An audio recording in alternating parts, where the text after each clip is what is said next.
Sean bienvenidos a la primera parte del documental. Para comprender las radiaciones electromagnéticas debemos de entender varios conceptos antes. Las radiaciones son omnipresentes en la Tierra. Son flujos o corrientes de partículas microscópicas. Su naturaleza y energía pueden ser variadas. El tipo de radiación que nos interesa aprender son las radiaciones no ionizantes. Tipos de radiaciones o las categorías según su espectro electromagnético. Se caracteriza el tipo de radiación según la energía que posean las radiaciones electromagnéticas. Estos dos tipos de radiación producen distintos efectos en la materia. La radiación ionizante se considera el tipo de radiación que más energía posee. Tiene energía suficiente como para poder romper las uniones atómicas y también modificar o destrozar cadenas de ADN celular. Esta área se encuentra en la banda superior del espectro electromagnético.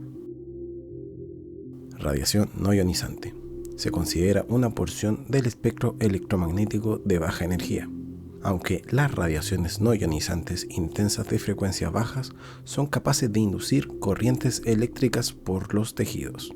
De esta manera puede afectar el funcionamiento de las células, aunque dejando en claro que hay algunas células más sensibles que otras. ¿Qué es una frecuencia? La frecuencia se puede denominar el número de vibraciones que se producen en una unidad de tiempo. Su unidad está dada en el término Hertz, que es la cantidad de veces que vibra en un segundo. Ejemplo, si una cuerda de guitarra vibra 144 veces en un segundo, entonces su frecuencia será de 144 Hz. Comprendiendo este ejemplo, podrá visualizar que en telecomunicaciones se utiliza el megahertz e incluso el gigahertz. La M o mega es 10 elevado a 6 o 10 a la 6. La G o giga simboliza 10 a la 9. Y el tera 10 a la 12. Entonces, desde la nomenclatura megas comenzamos con el millón de pulsos electromagnéticos. Se quiere decir pulsos electromagnéticos o pulsos frenéticos, la manera en que estas ondas van variando millones o cientos de millones por segundo, como se muestra en el gráfico con un celular.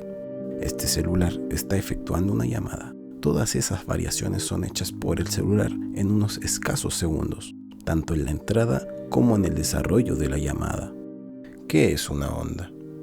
Cuando una vibración o perturbación es creado por una fuente o foco, se propaga a través del espacio y esto se representa como una onda. ¿Qué es una onda electromagnética, un campo electromagnético y radiación electromagnética? Una onda electromagnética se define como la unión de dos campos, que son el campo eléctrico y el campo magnético. Los campos eléctricos son producidos por una carga eléctrica detenida o en reposo. En cambio, los campos magnéticos son producidos por cargas eléctricas en movimiento. Y la radiación electromagnética es una forma de energía que se origina al acelerar las cargas, mientras que la onda electromagnética es un modelo utilizado para explicar el comportamiento de las emisiones. ¿Por qué se dividen en frecuencias? Las ondas deben diferenciarse de otras para que no se interrumpan y no haya interferencias. De esta manera, se envían en distintas frecuencias dentro de un cierto espectro de rango. ¿Qué es la longitud de una onda? Si pensamos en una onda sinusoidal simple o la onda representativa que pueden observar, la longitud de una onda es la distancia entre dos crestas, entre dos valles o entre dos puntos en los que la onda tiene un valor igual a 0. Relación entre longitud y frecuencia de una onda. Existen algunas propiedades en la física de una antena. La longitud de una onda siempre está ligada a la frecuencia, dado que la frecuencia es inversamente proporcional a la longitud de onda o viceversa. Esto quiere decir que a mayor frecuencia, menor longitud de onda, o mayor longitud de onda, menor frecuencia. ¿Cómo se emiten estas radiaciones?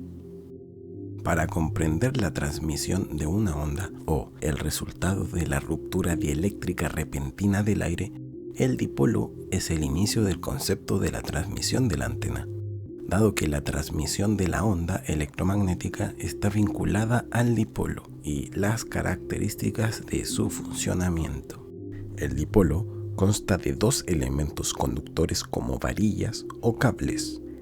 Existen muchas variedades de polos que producen un patrón de radiación. En este caso, solo hemos usado el dipolo con enfoque a un solo lóbulo de radiación. Hay muchos diseños para celulares como también para antenas estacionarias. Se debe de tener en cuenta que los celulares poseen varias antenas, dado que cada una de ellas posee una función, como también cubren otros tipos de propósito. El dipolo crea un campo eléctrico dado que sus cargas se mantienen estáticas, pero estas cargas van oscilando o van turnando sus polaridades. La velocidad de sus cargas es máxima en el punto medio y sus extremos la velocidad es igual a cero. Las cargas que oscilan producen un efecto en su campo eléctrico. Al momento en que estas cargas van oscilando, su campo eléctrico va variando. Esto se debe a la variación de la velocidad que experimentan las cargas eléctricas. Las cargas eléctricas forman un campo eléctrico distinto al normal. Una vez comprendido el movimiento de las cargas eléctricas del dipolo, solo se mostrará el efecto que estas cargas producen en el medio.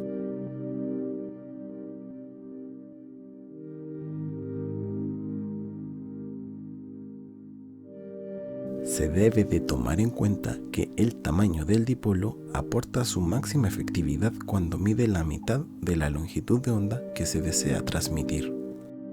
Por ejemplo, si la longitud de onda es de 1 metro, el dipolo deberá medir medio metro. Una vez comprendido el dipolo y su funcionamiento, se podrá mostrar la descripción gráfica de cómo funciona la antena. Como se menciona anteriormente, las ondas electromagnéticas se generan a partir de una carga eléctrica que acelera y se comporta como una corriente eléctrica variable, por lo que el campo eléctrico de las cargas que poseen aceleración comienzan a perturbarse. De esta manera, se distingue del campo eléctrico de una gran carga en velocidad constante o en reposo. Estas cargas que se aceleran generan un campo magnético que es variable, B1. Pero al ser variable, este campo genera un campo eléctrico variable, E1. Un campo eléctrico variable, E1, genera un campo magnético variable, B2.